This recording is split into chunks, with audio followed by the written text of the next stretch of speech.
Today we are here to solve some of the questions from a very prominent book, that is Problems in Physical Chemistry by N. Awasthi, Level 1. So let's get started. The next question we have is question number 5.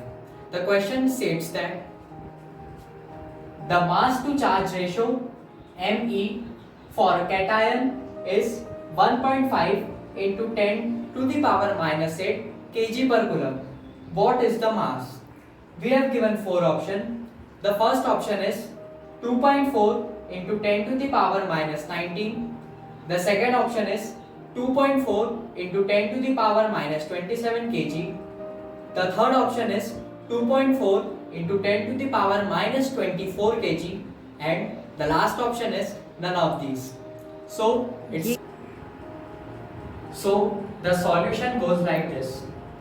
We have given m upon e, which is equal to 1.5 into 10 to the power minus 8 kg per coulomb. So friends, we know that E, that is charge of electron, is equals to 1.6 into 10 to the power minus 19 coulomb. Substituting this value in this equation, we get that m upon 1.6 into 10 to the power minus 19 coulomb is equals to 1.5 into 10 to the power minus 8 kg per coulomb. So friends, solving this algebraic equation, we get m is equals to 1.5 into 10 to the power minus 8 kg per coulomb and 1.6 into 10 to the power minus 19 coulomb.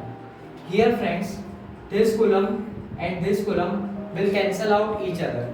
So friends, we are left with 2.4 into 10 to the power minus 27, which is the mass. So the correct option for this question is question number B. Question number 6. The question states that Rutherford experiment on scattering of alpha particle showed for the first time that atom has, we have given 4 options. The first option is electron, the second option is proton, the third option is nucleus, and the last option is neutrons. So friends, its solution goes like this. So friends, we will first analyze all the 4 options. The first option here is electrons. So friends, the correct solution for this question is C, nucleus, because in Rutherford alpha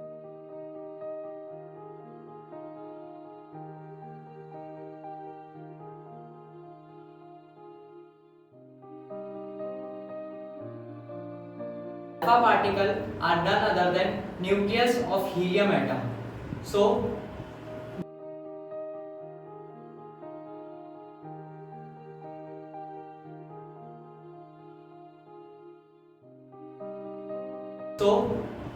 nucleus has positive charge and the nucleus of gold also have positive charge.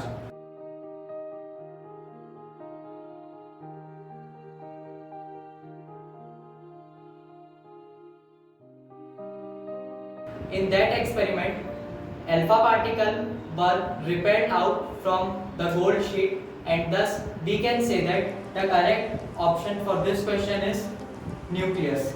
I will provide you a diagram for Rutherford scattering experiment which goes like this.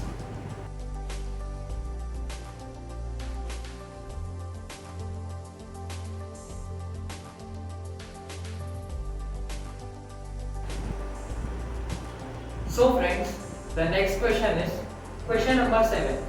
The question states that alpha particles are represented by, we have given 4 options. The first option is lithium nuclei, the second option is helium nuclei, the third option is hydrogen nuclei, and the last option is none of these. The solution for this question goes like this. So friends, the solution is, if we will see helium, that is 4 after removal of 2 electrons, it will form helium 2 plus. That is, it will not have any electron in its outer shell. So friends, we are left only with the nucleus, and this nucleus only is called alpha particle. So the correct answer for the question alpha particle are represented by helium nuclei is correct.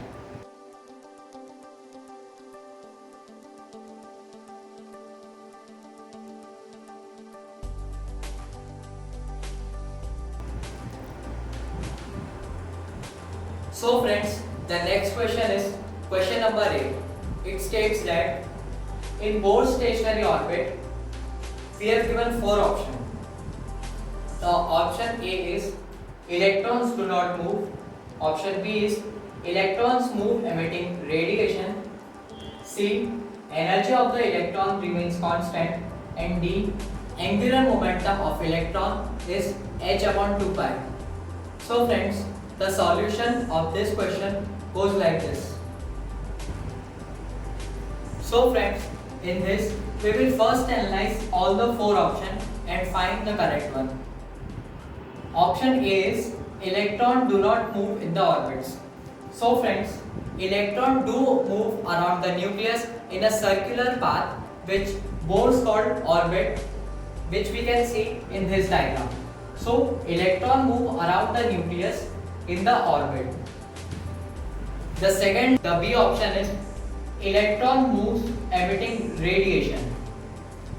This is incorrect because if electrons move emitting radiation, they would emit their energy and they would ultimately fall on the nucleus, and thus atom will be very unstable and our matter would not exist.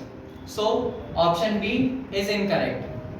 Option number C is energy of the electron remains constant.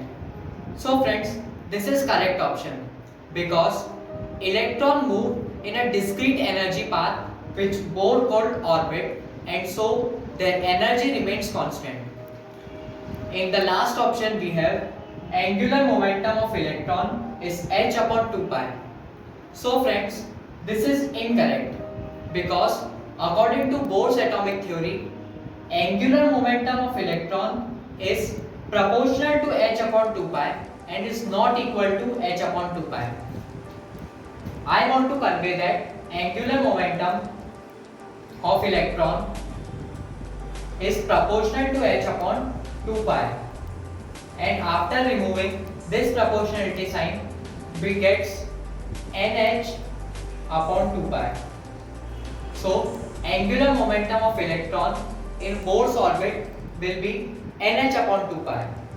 Here n stands for the number of orbit. So n is natural number, that is 1, 2, 3, and it tends to infinity. So